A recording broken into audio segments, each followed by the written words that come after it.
Our first inductee into the Gold's Gym Hall of Fame, Governor Arnold Schwarzenegger.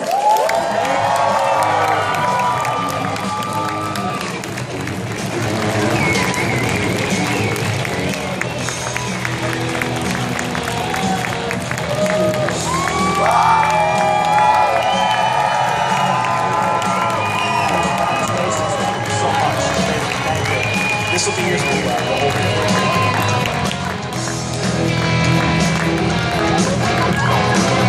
Thank you so much. Thank you. Thank you. Thank you. Please sit down and relax. Thank you. This is unbelievable. Wow. What an honor this is to be inducted in the Hall of Fame and to get this award. And you can imagine that being 68 years old, I've gotten a lot of awards and a lot of medals and trophies, but this one is without any doubt the most recent.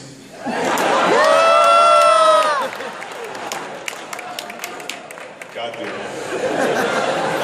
Anyway, no, this is really a great, great honor, and it's really fantastic to be here today. And of course, I was told that I just say a few words and all this, but you know, it's always hard for me to just say a few words. So first of all, I always, before I go and talk to an audience, I do a little bit of an informal poll.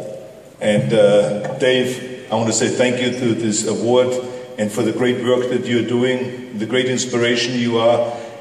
But also thank you for helping me with the poll. We did a little bit of informal poll because I wanted to find out what people want me to talk about. And of course, it was clear that 70% said they want me to talk about fitness and about weight training and so on. And then it was 20% that wanted me to talk about politics. And the other 10% just wanted to have their money back for kindergarten cups. So I mean, anyways, I understand. I mean, but let's not forget it was a long time ago. So let's just relax, okay?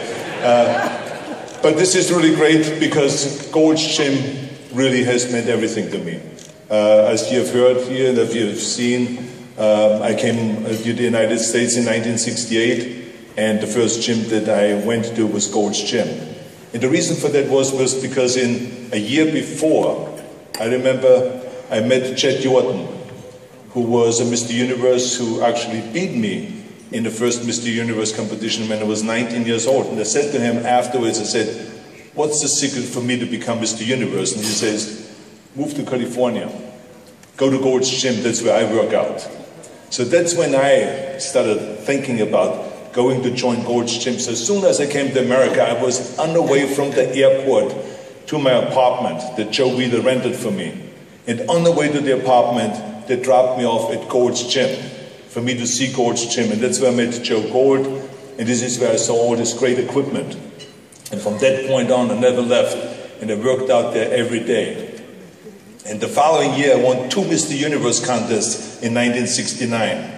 And I really got defined, and I got ripped, and I got the muscle separation that I needed to win those competitions. And then the following year after that, I won the Mr. Olympia, the Mr. World, and the Mr. Universe competition all in 1 year, within 2 weeks, period. And this is how it went. And I went competition after competition, I won and I won and won. And it was because of the great equipment that we had in Gold's Gym. It was the most unbelievable equipment that we had. It was all hand-built by Joe Gold. Thought out thoroughly. That was his passion.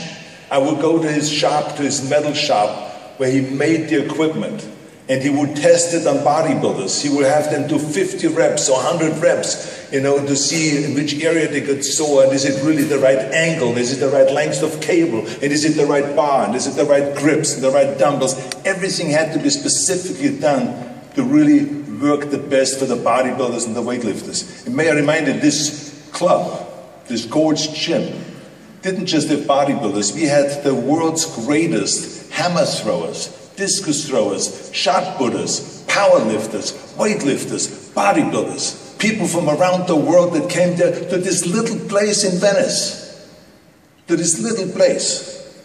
And then, of course, it became world famous, and then people from around the world came to Gold's Gym. And then through pumping iron, as you could see, it really got blown up and became really big internationally. But to me, it was not just that great equipment that Gold's Gym had, and that great atmosphere that it had, and that all these great athletes training there and giving you that energy. But when you are an immigrant that comes over here with the age of 21, alone, with absolutely no one, left my family behind and left my friends behind, left everyone behind. He came over here, was absolutely alone and barely spoke English. That place became my home. That was the most important thing for me. Not just the weight training, but it was a home. It was a place that you could go to twice a day, morning and night, and train and feel at home. People that reached out and that received me with open arms from the first day I walked into the gym, that helped me. You have no idea that right after I came over here was Thanksgiving. And those guys came to my apartment where I had nothing. And they brought me silverware. They brought me plates. They brought me a TV set, a black and white TV set with this old antenna sticking up. They brought me things, a little rug. They brought me pillows. They brought me sheets. They brought me everything so that I could stay there and feel more comfortable. This is how generous these people were. It was like a family. The Gold's Gym family. So many people talk always about the equipment and about the training and all this, but it's really a family. When you go there, you feel good. And people, that's why so many people from around the world come there and they feel good. Not just because they get this great pump and they have these great machines, but they feel good because they feel like this is their home. This is the only place they can go to where they feel really comfortable and where you can get help and where you feel included. It doesn't matter if you come from the Middle East or if you come from Japan or from China, from Russia, from Austria. It makes no difference where you come from. You are included. You're brought in and you become part of that inner circle. That was the beauty of Gold's Gym. And this is why I will never forget this place. And even today, I love to ride my bike down from my home, to ride to Gold's Gym, put my bike outside, and then to work out for an hour. Just love it. It's just fantastic. And now, of course, it's a totally different ballgame because now you have this huge body factory. Room after room after room with machines and equipment. And the energy that is there is just fantastic. So I just want to tell you that you all are doing a great job. I know that we have almost 1,000 people here, all in the gym business. You're doing a fantastic job. Remember that you all are part of the fitness crusade that we started 50 years ago. 50 years ago, we launched the fitness crusade. When people said that when you work out, you're going to get muscle bound. You're going to get stupid. You become a narcissist spending all this time in front of the mirror. And you definitely will turn gay. And you're going to die very, very quickly. Look what happened in these 50 years. Now, everyone is working out. Everyone that has talked about all of this stuff now is working out themselves. There's more gymnasiums today than ever before. Every single hotel that I go to, and I travel around the world all the time, no matter where I go, I ask for the health club, and they say on the 4th floor, or in the basement, or upstairs, on the 5th floor, whatever it is. There's not even what are you talking about, health club? You don't have a health club. There's no such thing. Every hotel has a health club. Every military base, and I travel around the world to visit our military. They have the most unbelievable gymnasiums with 100 bench presses and 100 barbells, 100 life cycles and ellipticals and all this stuff. This has never been there before. Remember in 1991, when we invaded Iraq, I had to go and organize with Dick Cheney and with Colin Powell an airlift of 40 tons of weight into Iraq so that the guys have weights to train because they were lifting with sandbags. Oh. And now we have all this huge gym equipment and all this in these military bases. So this is how much it's changed. Every university has a weight room. Every football team, every basketball team, every soccer team, every ski team, everyone has a weight room. Weight training is a necessity. You go into a hospital today, the rehab facilities have weight rooms, have weight machines. This is how far we have come. And there's more food supplements that are being sold now than ever before. More magazines are being sold, internet and all the stuff that you see. I mean, it is incredible. The fitness crusade has succeeded. But the important thing now is that we continue. The challenge is that to make everyone fit, not just those that can join a gymnasium, but those that can't. We have to reach out. We have to reach out to the schools where they're lacking in physical education programs.